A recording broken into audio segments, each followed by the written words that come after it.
Hey everyone. Hi, it's Naomi Wolf. I'm here with Lee Cloud. You've been very patient. Thank you. I've been traveling to promote my book, Outrages, and some of you have been following the drama around that. But I appreciate Nisha Jain for having brought you this week in Congress in my absence. And now I'm back helping Nisha and the team at Daily Clout. And I want to talk about the border bill this week, on This Week in Congress.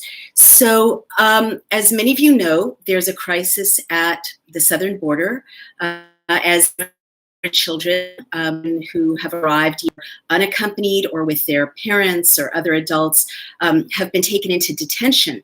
And really horrible stories have emerged. And I think that this is a nonpartisan thing to say. No one likes the abuse or soap. They're drawing pictures of bars when they're released into the care of charities. Some of them, as you know, have been lost to the adult connected to them. There have been efforts to reunite about 1,500 children with the adults who should be looking after them.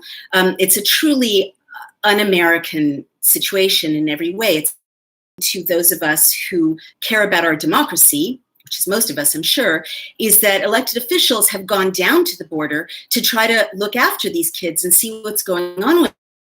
And they've been trained by workers at the detention centers where these children are being housed.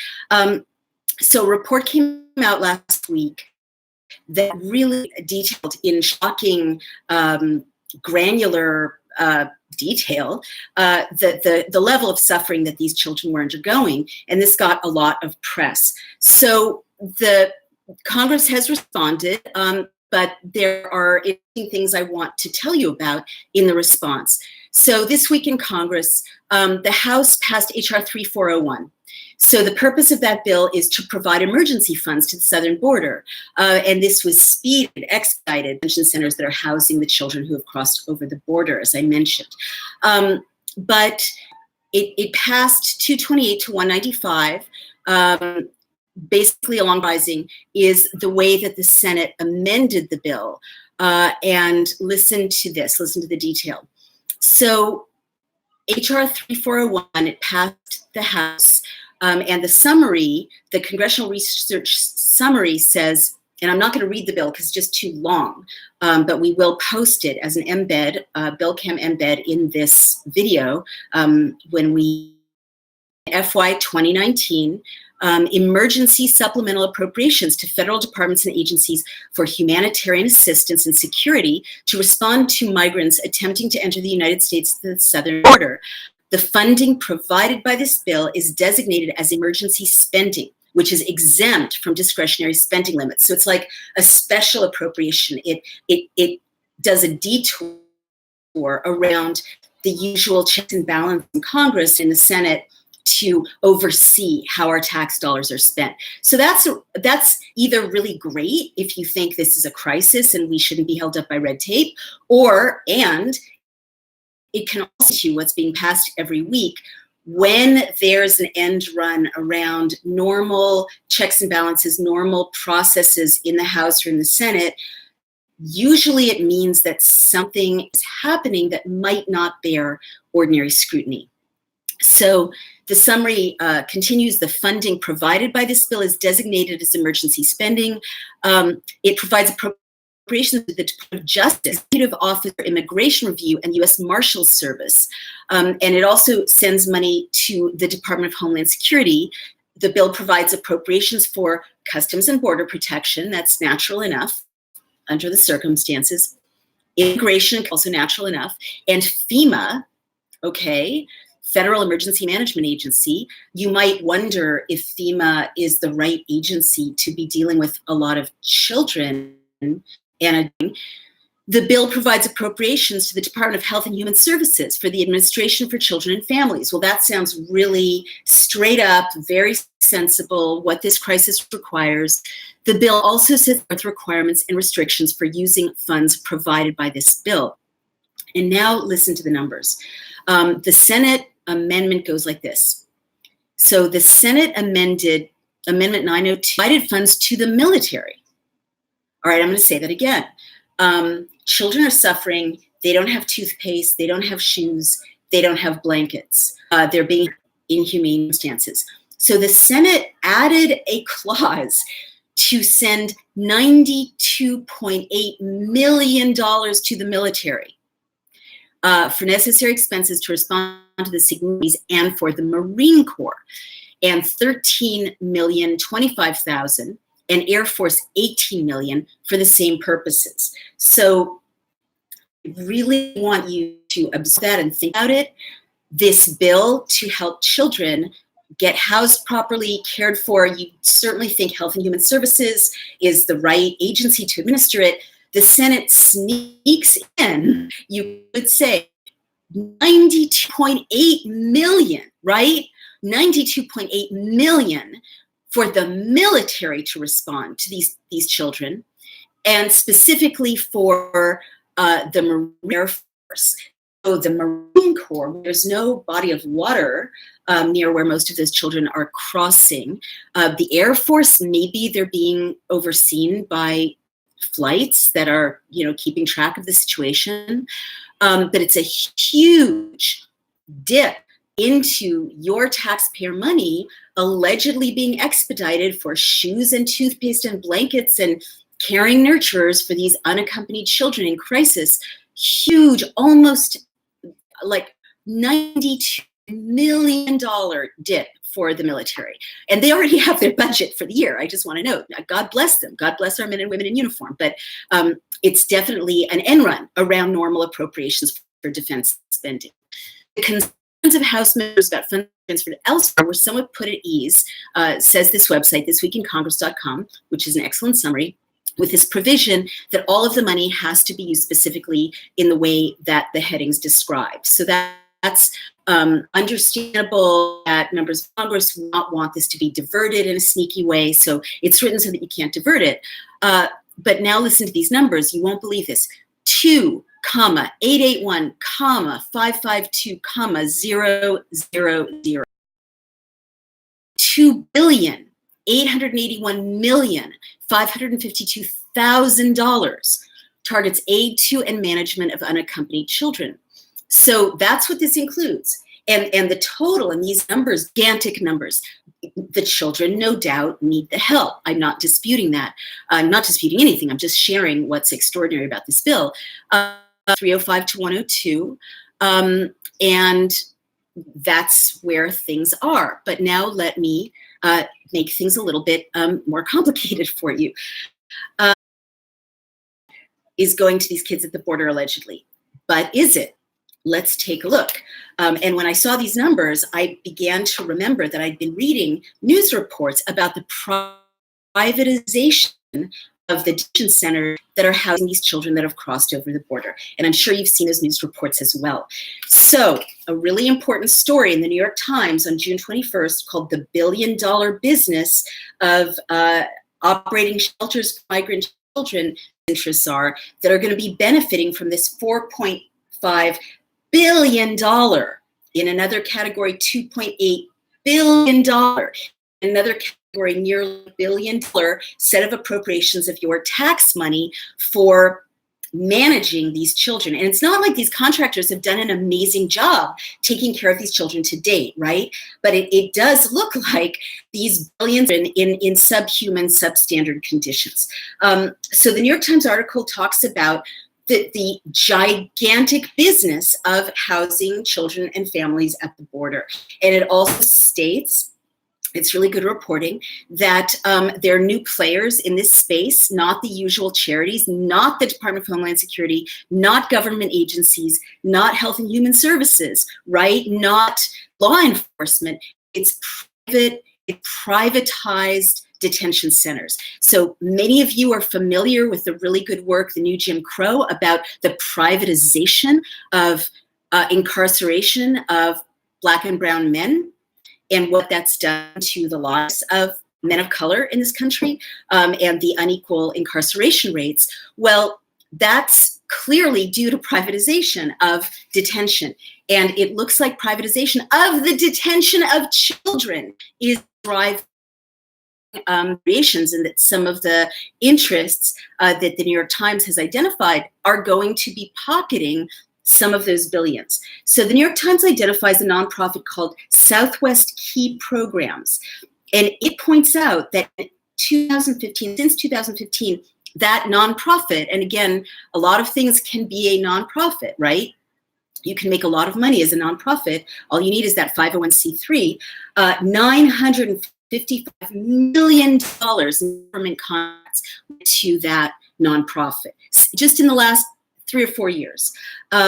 It points out that there are dozens of contractors operating 30 facilities in Texas alone.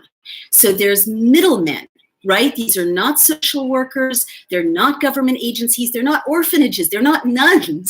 They're not anyone except private interests who sign non-disclosure agreements so that we can't even get our elected New York Times. There's an entity called BCFS, which is a global network of nonprofits, and that got $179 million. And it's nonprofits on steroids, operating as middlemen, dipping into the public purse that are in this space. Predictably enough, follow the money.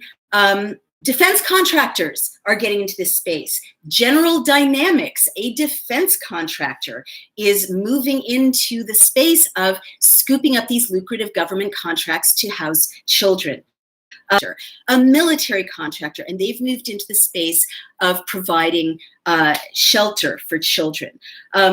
The executive who is leader of Southwest Key Program, Sanchez, received $770,000 in 1 year of salary. I'm going to say that again, $770,000, over $750,000 in 1 year's salary alone in 2015. So these are the kinds of numbers that are going into the pockets of private interests who are now in this space of standing between wherever they're going to end up if they're ever released in the United States of America, and housing them in conditions that we've seen are hideously, substandard isn't the word. I'm the daughter, this is 1933. Like, this is how it starts when human beings are put in concentration camps. That's not a hyperbolic term. There's literally a legal definition of a concentration camp. And many human rights activists are saying these are concentration camps, that kids are not being properly attended to, don't have due process, the families don't have due process, they're not being protected by the rule of law.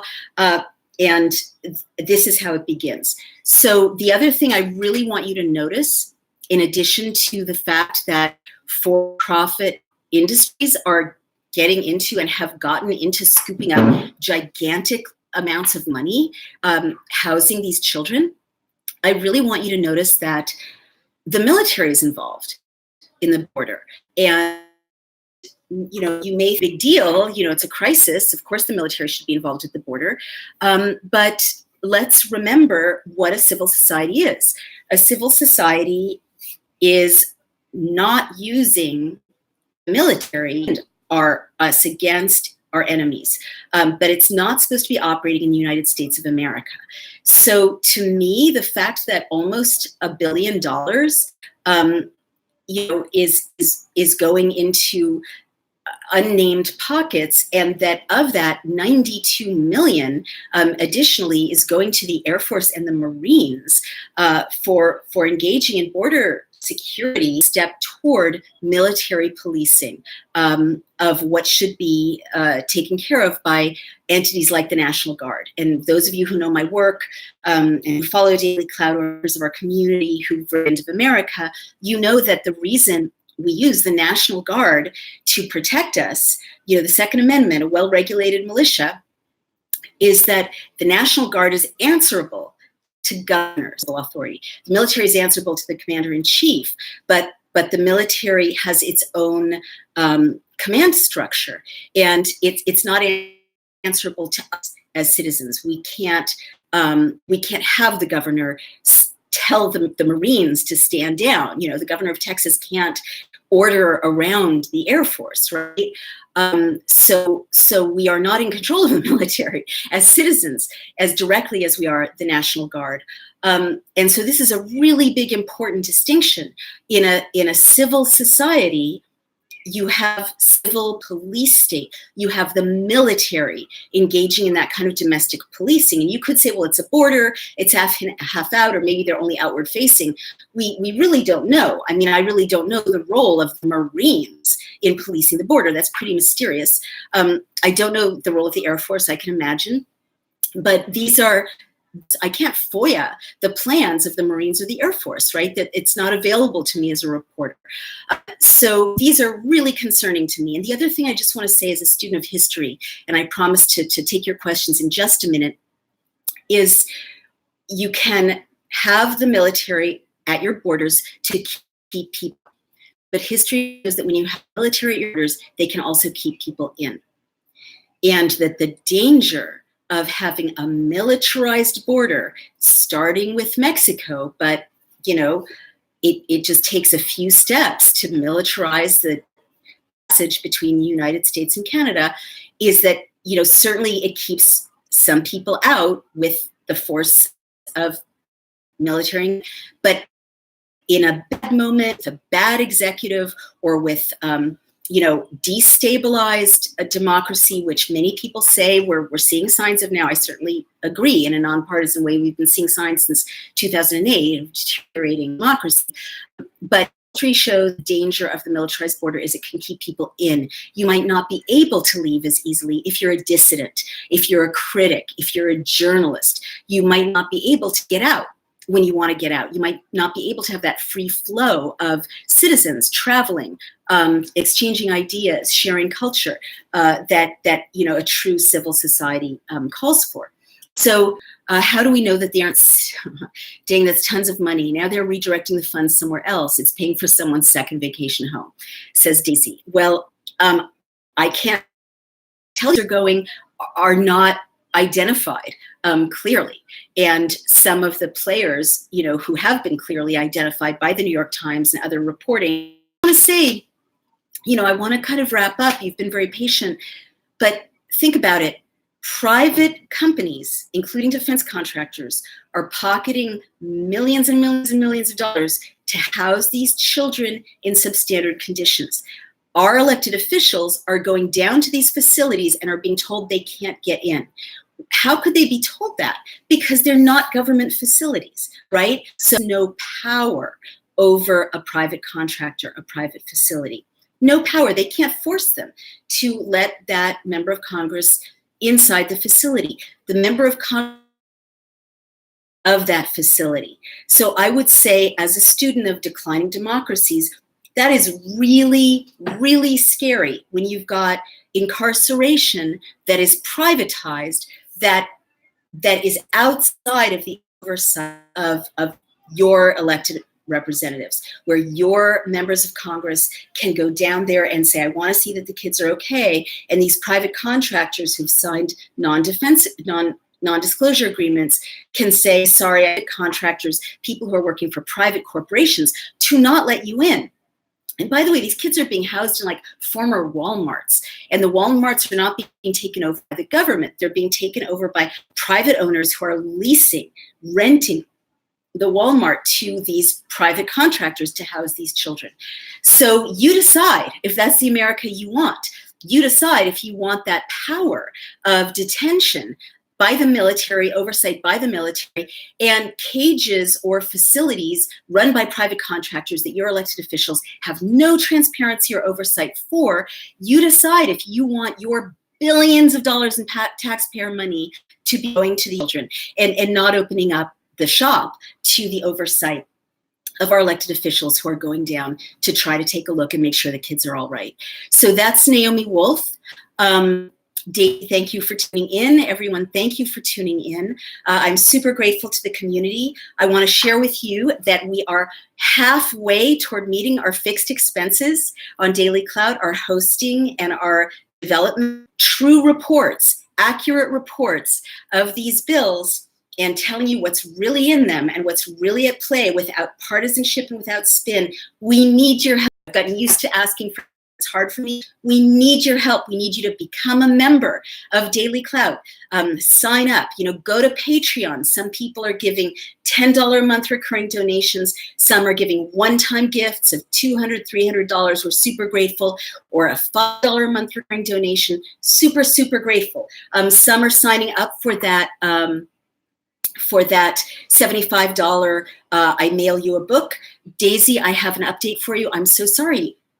The End of America, barely in print, and Give Me Liberty is no longer in print. I went to find you your book and I cannot find it. So I'll reach out to you and send you other books of mine, in exchange for your very generous donation. I'll try to get you a copy of The End of America. But, it was a time-sensitive book. Give Me Liberty, it is out of print, so I cannot send you that, but I can send you other books of mine. I can sign them for you. I can send you other books that are about our democracy, other books that tell you what your rights are for that Patreon donation.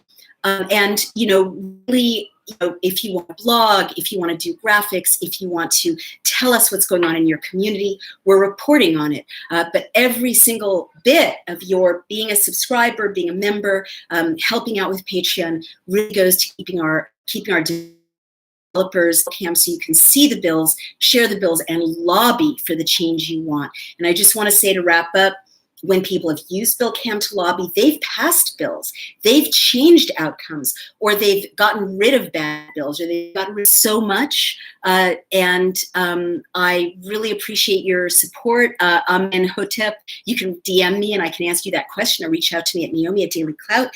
This is me, Nisha, all the team here at Daily Clout, thanking you so much for tuning in, and we'll keep you updated in the week ahead. Thank you, share. Like, subscribe, all those good things, and have a wonderful week.